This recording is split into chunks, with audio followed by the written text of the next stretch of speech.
हमारे spokes person Qasim नकार साहब, इस्लामाबाद से मेरे भाई डॉक्टर साहब जो मजलिस इत्तेहाद मुस्लिमीन के उम्मीदवार हैं,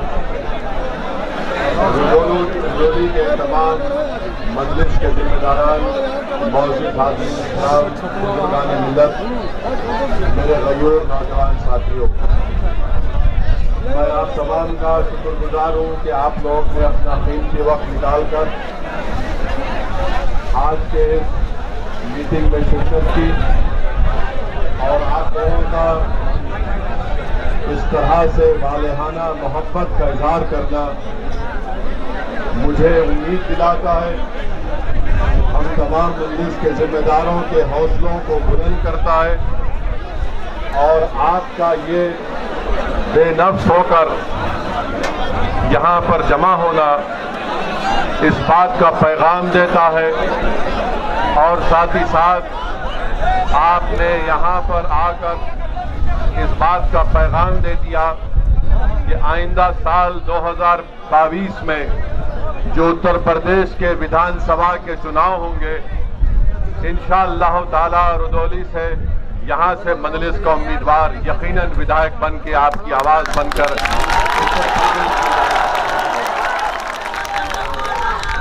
मेरे अजीज दोस्तों, मेरी इज्जतदार माँ और बहनों, मैं ज्यादा वक्त आपके दरमियान में नहीं रहूंगा, बस चंद अहम बातें आपसे करकर यहाँ से रुखसत हो जाऊंगा।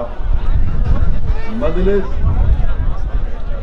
आने वाले विधानसभा के चुनाव में पूरी ताकत और पूरी तैयारी के साथ जनाब मोहतरम शौकत अली की क़ियादत में विधानसभा के इलेक्शन को लड़ेगी। ये बात मैं इसलिए कह रहा हूं कि जो मजलिस के मुखालिफीन है वो इस बात को समझ ले कि ये वो मजलिस नहीं है जो 2017 में विधानसभा के इलेक्शन में हिस्सा ली थी। इस 5 साल के अरसे में मजलिस ने अपने संगठन को मजबूत किया। मजलिस का पैगाम उत्तर प्रदेश के घर घर पहुंच चुका है।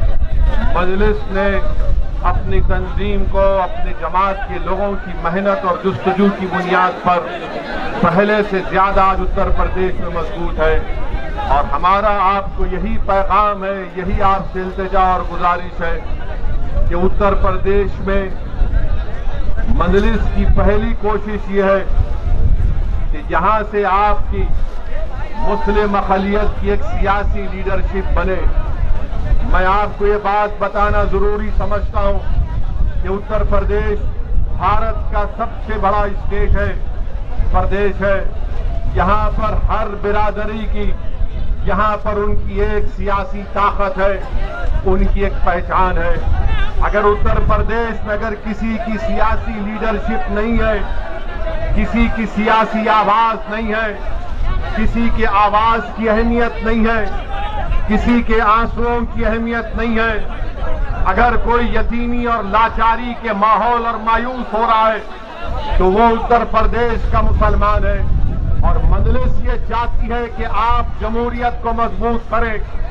भारत की जमहूरियत कैसे मजबूत होगी? भारत की जमहूरियत उस वक्त मजबूत होगी जब सबको उसमें हिस्सेदारी का उसमें हिस्सा मिलेगा।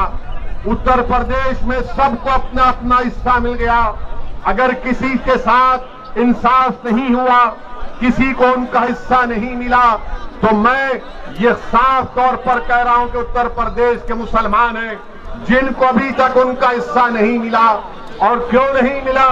इसलिए नहीं मिला कि आपने पिछले 60 साल से सेकुलरिज्म के झूठे वादे पर आपने मुख्तलिफ पार्टियों को वोट दिया।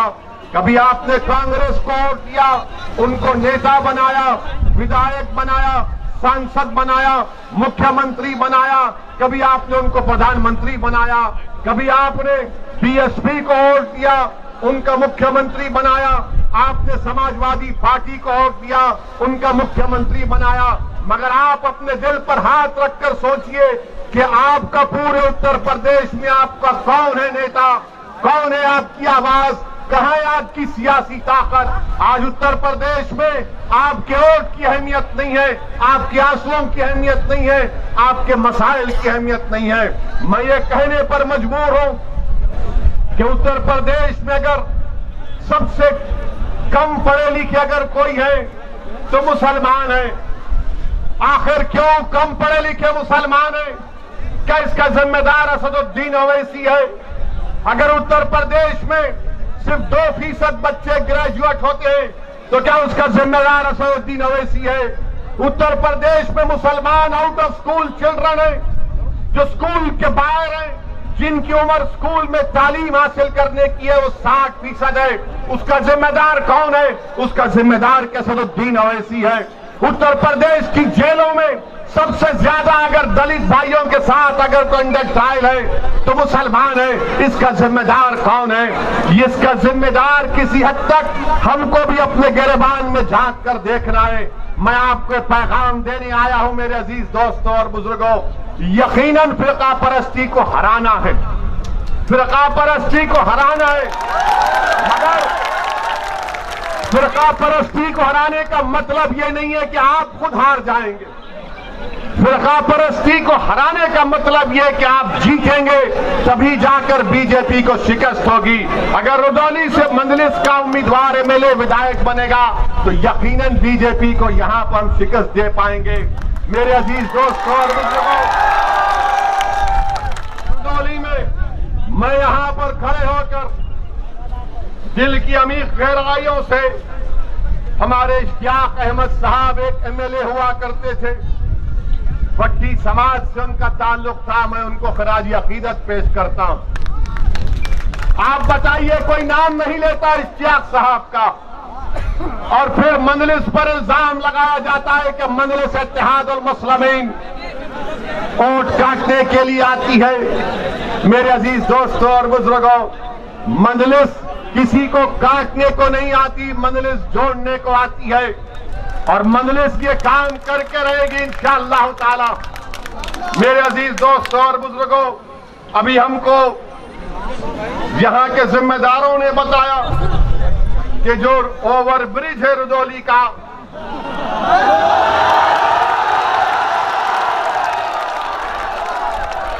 अब आप जाकर समाजवादी के लोगों से पूछेंगे ओवर ब्रिज क्यों नहीं बना 2 साल से, तो 5 साल से, तो बोलेंगे ओवैसी यहां से गया था इसलिए नहीं बना। ओवर ब्रिज नहीं बना, और जो मुख्यमंत्री बाबा हैं, बाबा को भी पता नहीं है। बाबा को बोलेंगे ओवर ब्रिज तो बाबा बोलेंगे नाम बदल दो। यानी हमारा हाल ऐसा हो गया है। और फिर ओवर ब्रिज नहीं होने की बिना पर हाईवे पे आने के लिए लंबा सफर 10 किलोमीटर का करना पड़ता है। और दूसरी बात यह है कि यहां पर जो कम्युनिटी हेल्थ सेंटर है, माशाअल्लाह खंडेर में तब्दील हो चुका है। मेरे अजीज दोस्तों और बुजुर्गों, पाइपलाइन के लिए रोड खोद दी गई है, मगर ये विकास हो रहा है बाबा के दौर में। बाबा के पास एक ही फार्मूला है, जाके बाबा को बोलिए सर वो नाम बदल दो, काम हो जाएगा। फिरोजाबाद में 50 बच्चे डेंगू से मर गए, 50 बच्चे। नाम बदल दो। क्या नाम बदलने से बच्चे मरना बंद? मेरे अजीज दोस्तों और बुजुर्गों, फिर ये आपके रुदौली में मेरे पास रिकॉर्ड है, ये अखिलेश भी नहीं बोल सकते, ना कांग्रेस ना बसपा के लोग बोल सकते हैं। वो सिर्फ आपको बोलेंगे वोट डालो, वोट डालो, हमको वोट डालो, मगर हासिल क्या हुआ बताइए कि उत्तर प्रदेश में माइनॉरिटीज के लिए, जिसमें मुसलमान भी शामिल हैं, 2019-20 में मोदी सरकार ने बाबा की सरकार को 116 करोड़ रुपए दिए कि मुसलमानों के उन गांवों में जहां पर 25% माइनॉरिटी रहते, काम कराओ, स्कूल बनाओ, अस्पताल बनाओ। 116 करोड़ दिए गए और जिसमें से बाबा की सरकार ने, महाराष्ट्र ने सिर्फ 16 करोड़ खर्चा किए। और महाराज बोलते, मोदी बोलते, सबका साथ, सबका विकास, सबका विश्वास। 116 करोड़ में सिर्फ 16 करोड़ खर्चा किए गए। दूसरी बात कि रुदौली तहसील में क्या कोई हायर सेकेंडरी स्कूल है? गवर्नमेंट का है, क्यों नहीं है? क्या हमको हमारे बच्चों को स्कूल में पढ़ाने का शौक नहीं है? क्या आप अपने बच्चों को तालीम दिलाना नहीं चाहते? क्या अपने बेटियों को पढ़ाना नहीं चाहते? तो ये लोग बोलेंगे नहीं, मुसलमान बच्ची को नहीं पढ़ाना चाहता। अरे दिमाग तेरा खराब है, हम पढ़ाना चाहते, काबिल बनाना चाहते, ताकतवर बनाना चाहते अपनी बेटियों को। इनको अफगानिस्तान के लड़कियों पर जुल्म की बड़ी फिक्र है, मगर रुदौली में बच्चियों के पढ़ने के लिए ये इनका दोगला दोहरा चेहरा है। और फिर आप देख लीजिए कि फिर उत्तर प्रदेश की बाबा की सरकार ने कहा कि कोविड आया तो मई में फैसला किया कि ऑनलाइन स्कूलों को स्कूल में तालीम दी जाएगी। आपको मालूम मेरे भाई, आपके रुदौली में कितने टीचर को कंप्यूटर इस्तेमाल करना आता?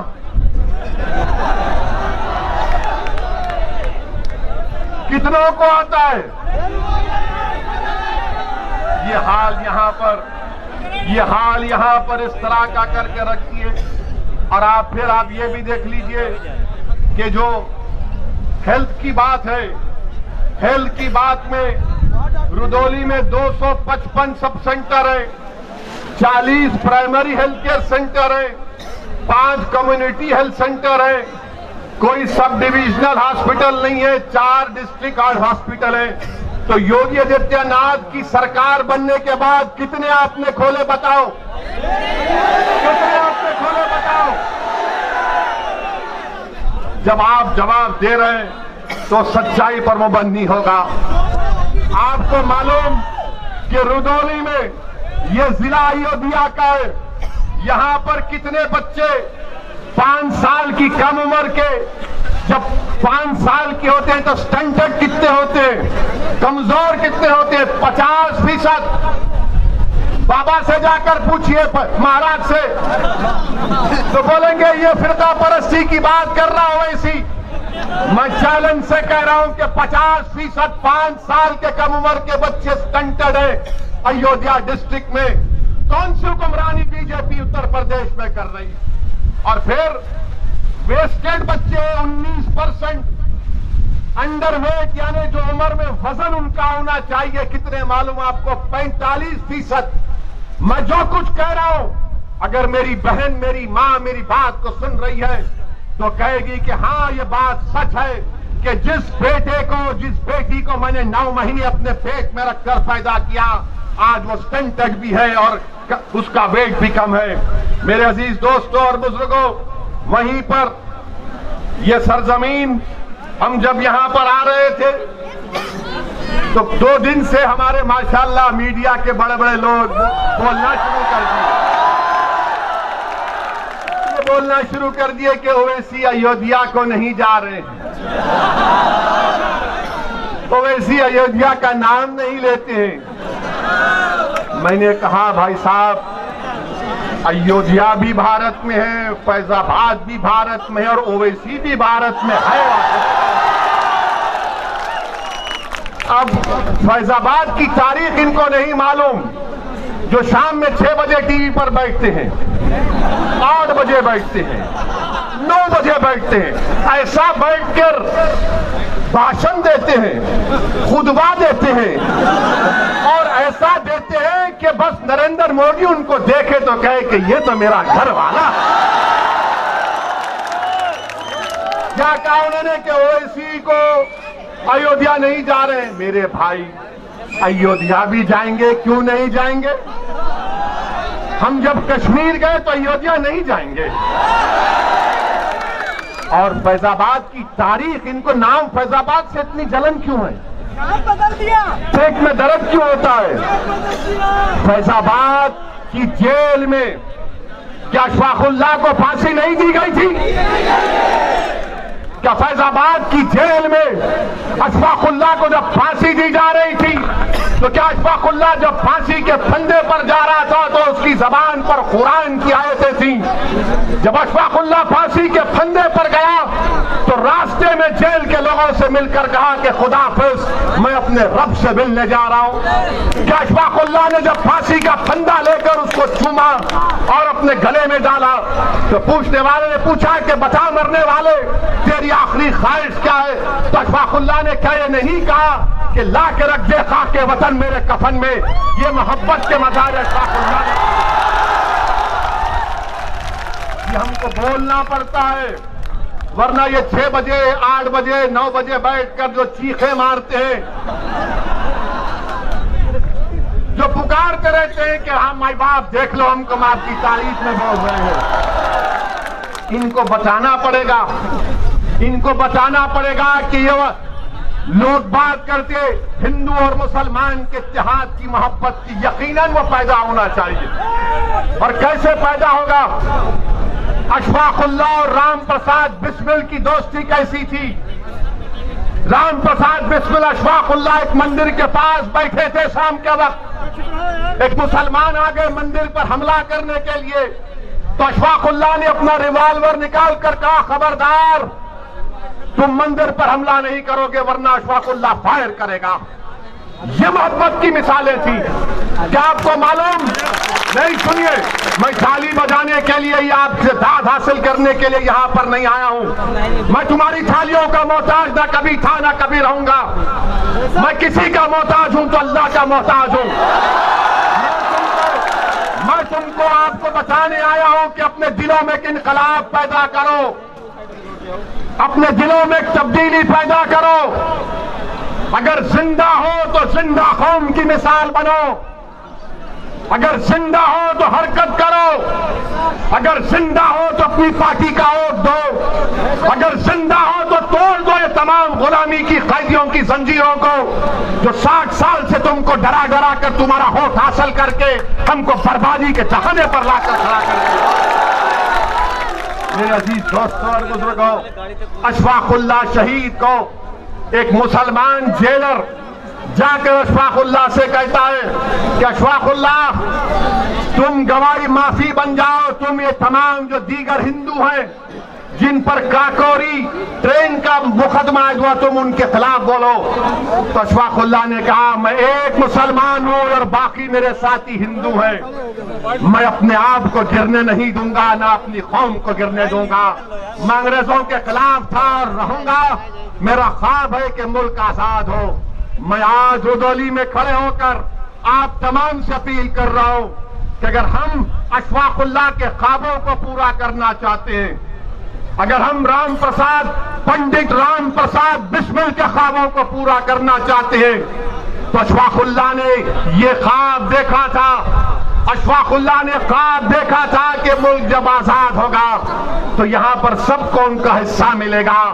अशफाकुल्लाह ने ख्वाब देखा था कि मैं फांसी के फंदे पर चढ़ जाऊंगा, 27 साल की उम्र में अपनी जवानी को इस मुल्क पर कुर्बान कर दूंगा, मगर आने वाले नौजवानों का मुस्तकबिल खराब नहीं होगा। नौजवानों, रुदौली के गय्योर नौजवानों, उत्तर प्रदेश के मेरे गय्योर नौजवानों, तुमको अशफाकुल्लाह के ख्वाबों को पूरा करना है। तुमको पंडित राम प्रसाद बिस्मिल की तरह उस मोहब्बत की निशानियों को बताना है, और मोहब्बत होगी तो गुलामी नहीं होगी, हिस्सेदारी की मोहब्बत होगी, हिस्सेदारी की मोहब्बत होगी। ख्वाब अशफाकुल्लाह ने देखा था, अब उन ख्वाबों को पूरा करना आपकी जिम्मेदारी है। ख्वाब देखना शुरू करो और ख्वाबों को पूरा करने के लिए जिद्दोजहद करना पड़ेगा।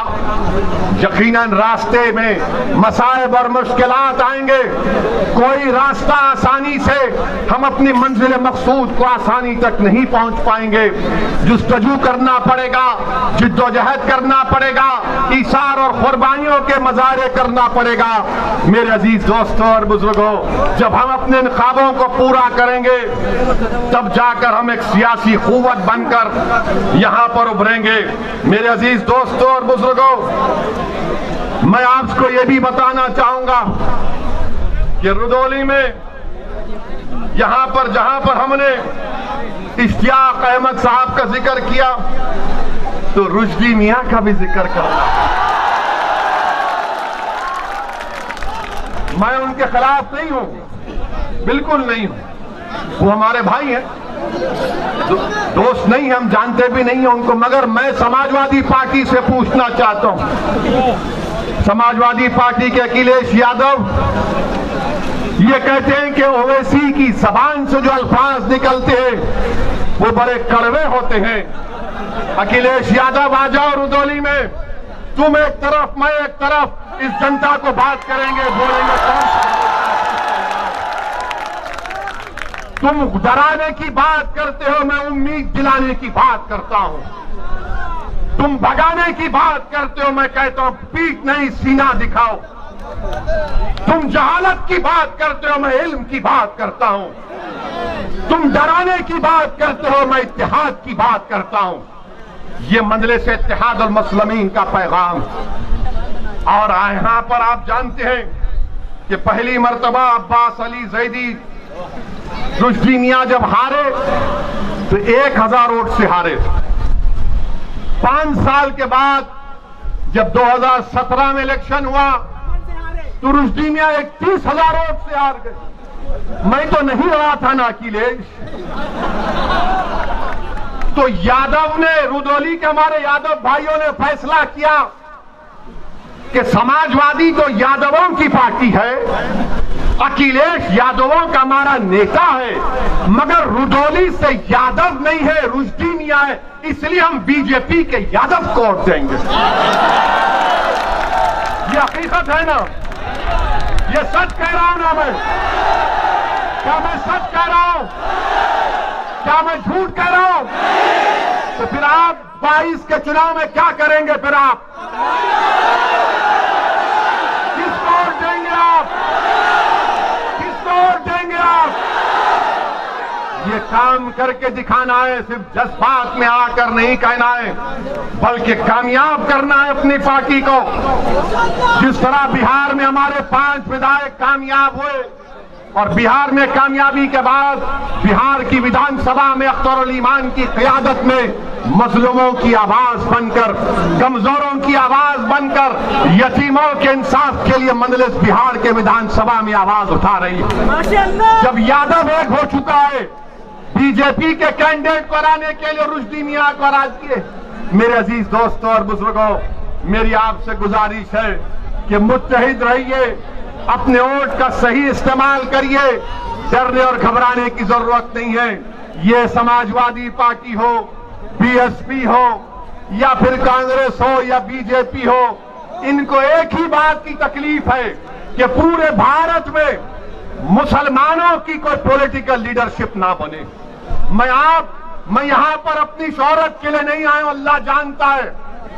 मैं आपको नेता बनाने के लिए आया हूं कि आपकी सफों से कोई कायद उठ जाए, जो 1 साल 2 साल नहीं बल्कि रहती दुनिया तक तुम्हारी आवाज बने।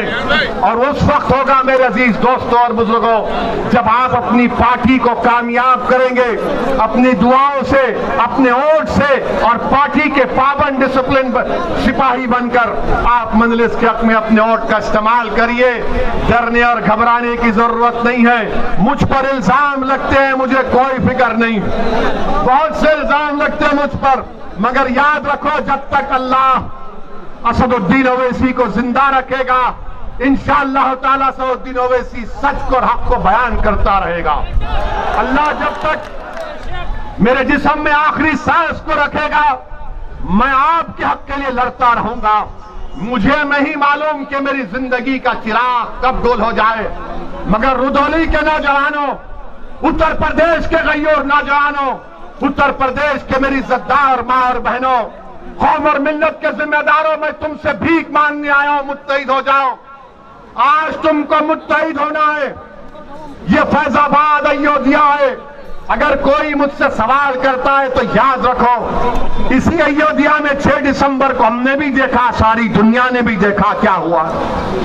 आज उसका जिक्र करने से डरते हैं सेकुलर पार्टी के लोग, जिक्र करने से डरते हैं, डरा डरा कर और हासिल करते हैं। अरे याद रखो, वो कौम जो नवासा रसूल को जन्नत का शहजादा मानती है, क्या वो कौम डरेगी इन लोगों से?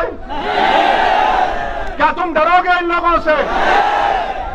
इंसान से नहीं डरना, सिर्फ रब्बे कायनात से डरने का हुक्म सिखाया गया। सिर्फ रब्बे कायनात से डरना है, किसी से भी नहीं, ओवैसी से भी नहीं। हाँ, अगर ओवैसी की जबान से अगर सच निकल रहा है तो उस पर गौर करो, उस पर गौर करो। अगर गलत है तो कोई बात नहीं, अगर सच है तो उसको कबूल करो। मेरे दिल में नहीं है, मेरी ताकत, मुझे अल्लाह ने इतनी ताकत नहीं दी है कि मैं तुम्हारे दिलों को मोड़ सकूं। दिलों को मोड़ने वाला तो रब्बे कायनात है। मेरे अजीज दोस्तों और बुजुर्गों, हिम्मत और हौसले को बुलंद रखिए। इलेक्शन जैसा करीब आएगा। आज अभी हम प्रेस कॉन्फ्रेंस लिए, अतीक अहमद साहब जो 5 बार के विधायक हैं, 1 बार के सांसद हैं, वो आज मजलिस इत्तेहादुल मुस्लिमीन में शामिल हुए हैं। तो हमने उनका खैर मुकद्दम किया, वेलकम किया, और मीडिया के हमारे लोग आए थे लैला को सुनने के लिए। तो हम उनके सवाल करने से पहले उनको बता दिया कि भाई साहब, आप सवाल मत करिए, आपके दिल में जो जवाब है वो हम आपको बता ही देते हैं। हमने उनसे कहा कि बीजेपी उत्तर प्रदेश के जो एमएलए हैं, 37% बीजेपी के एमएलए के ऊपर क्रिमिनल केसेस हैं। 37%। हमने कहा 116 एमपी बीजेपी के, उन पर भी केस है। और फिर हमने उनको ये भी बता दिया, ये शुरू हो जाते, देखो बाहुबली को ला लिए, फुलां को ला लिए।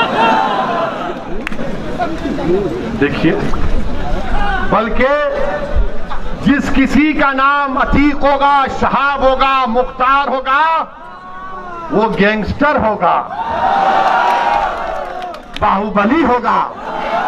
और जिसका नाम प्रज्ञा, अजय, कुलदीप, संगीत, सुरेश, कपिल होगा, वो क्या होगा? लोकप्रिय नेता होगा। यानी अतीक का ताल्लुक एक कमजोर समाज से है। अगर अतीक का ताल्लुक एक ताकतवर समाज से होता, और अगर अतीक अहमद मुजफ्फरनगर के कांड से पहले तकरीर करते या गोरखपुर में वो तकरीर करते, तो हो सकता कि महाराज उन पर केस विड्रॉ कर लेते, क्योंकि उत्तर प्रदेश के मुख्यमंत्री ने अपने आप पे से केस विड्रॉ कर लिया और बीजेपी के 70 से ज्यादा मुकदमे वापिस ले लिए मुजफ्फरनगर के कांड। तो मेरे अजीज दोस्तों और बुजुर्गों, ये तमाम इनके कारनामे हैं। मेरी आपसे गुजारिश है कि आपको डराया जाएगा बीजेपी से, मोदी से, योगी से। हम तो आए हैं उत्तर प्रदेश से बीजेपी को हराने के लिए इंशाअल्लाह ताला। मजलिस का मकसद ये है कि बीजेपी की सरकार ना बने, उत्तर प्रदेश से योगी दोबारा मुख्यमंत्री ना बने। क्यों ना बने? क्योंकि योगी आदित्यनाथ की सरकार ने गंगा में लाशें बह रही थी, ऑक्सीजन नहीं था, दवाएं नहीं थी, जलाने के लिए लकड़ी नहीं थी, दफनाने के लिए जमीन नहीं थी। और अगर किसी गरीब ने इन तमाम की नहीं होने की बिना पर नदी के किनारे जमीन पर दफना दिया, तो दुनिया ने देखा कि कुत्तों ने किसी के बाप और भाई और बहन की लाशों को लोट लोट कर खाया। ये हुआ है। इसीलिए बीजेपी की मुखालिफत करना है। मंजलिस के हक में अपने वोट का इस्तेमाल करिए, मंजलिस को कामयाब करिए, ये सेकुलरिज्म की कामयाबी होगी।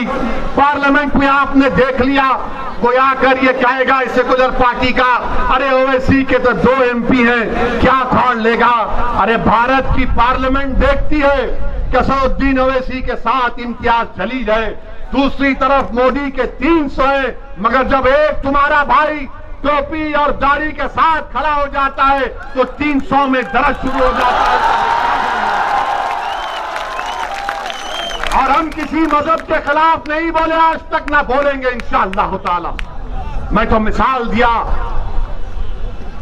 कि अशफाकुल्लाह की और बिस्मिल की मिसाल आपको दिया, मगर याद रखो ये लोग क्या बोलते कि मिल जाओ, मिलेंगे, दिल मिले हुए हैं, मगर हिस्सेदारी चाहिए। 19% यादव हैं, 19% मुसलमान हैं, 9 या 10% यादव हैं, मगर मुख्यमंत्री आपका ही बनेगा और हमको चपरासी की भी नौकरी नहीं मिलेगी, हमारे बच्चों को स्कूल नहीं मिलेगा, वो ओवरब्रिज नहीं बनेगा, कुछ नहीं बनेगा। आप एक बार अच्छा फैसला करके आने वाले विधानसभा के चुनाव में आप अपना एक अकॉर्ड पतंग के निशान पर बटन दबाइए, अपनी पार्टी को कामयाब करिए। और लोग हमसे पूछते आप मिलते क्यों नहीं समाजवादी पार्टी से, हम उनसे कहते हैं जाके पूछो अखिलेश से, बात करने तैयार है, बात करेंगे। बोले बीएसपी से बात करो, हम बोले पूछो, तैयार है, बात करेंगे। मगर अगर आप ये समझेंगे कि आपकी पार्टी में जो नाम निहाद मुसलमान है उनकी तरह तुम मुझसे बर्ताव करोगे तो भूल जाओ, मैं मरना पसंद करूंगा मगर अपनी इज्जत का सौदा नहीं कर सकता। बराबरी से बात होगी, हिस्सेदारी की बात हो रही है। आप मुझे कोई खैरात नहीं देंगे, मेरा हक है, मैं हासिल करूंगा इंशाअल्लाह ताला। मेरे अजीज दोस्तों और बुजुर्गों, हिम्मत और हौसले को बुलंद रखिए। अच्छा, उत्तर प्रदेश के चुनाव आ रहे हैं तो इसमें अब शुरू हो जाएगा ये तालिबानी तालिबानी तालिबानी। सुना आपने, बोल रहे हर एक को। अरे हम तो बोल रहे तालिबान को तुम बैन क्यों नहीं करते। हम तो मोदी जी से पूछे क्या तालिबान टेररिस्ट ऑर्गेनाइजेशन है नहीं है, बताओ देश को। अगर है तो डालो यूएपीए में, नहीं है तो अपने इन चमचों को खामोश बिठाओ। बोले जाते हैं, हमारे सामने आकर नहीं बोलते क्योंकि उनको हम पूछते हैं ये क्या है, ये क्या है। हम में और दूसरों में बहुत फर्क है। मेरे अजीज दोस्तों और बुजुर्गों, अपने हिम्मतों को बुलंद रखिए, डर को अपने करीब आने मत दीजिए। एक बार एक तब्दीली पैदा करो आप। ये तारीखी शहर है, ये औलिया अल्लाह की सरजमीन है। यहाँ पर हमारे बहादुरों ने अपनी तारीख को रकम किया है, दोबारा एक तारीख को रकम करिए। मैं सलाम करता हूँ आप तमाम को। मैं शुक्रगुजार हूँ हमारी इज्जतदार माँ और बहनों का, बुजुर्गों का, कि आपने अपना कीमती वक्त निकालकर हमारी बात को सुना। मैं फिर से आऊंगा, ये आखिरी मर्तबा नहीं आया। अगर सपा बीएसपी बीजेपी के लोग समझ रहे हैं कि दोबारा नहीं आऊंगा, मैं आऊंगा, बार बार आऊंगा, हर बार आऊंगा, आपके दिल में जगह बनाकर जाऊंगा और आप में से किसी को इंशाअल्लाह अल्लाह विधायक बनाएगा मंजलिस के टिकट पर इंशाअल्लाह। अस्सलाम वालेकुम व रहमतुल्लाहि व बरकातहू।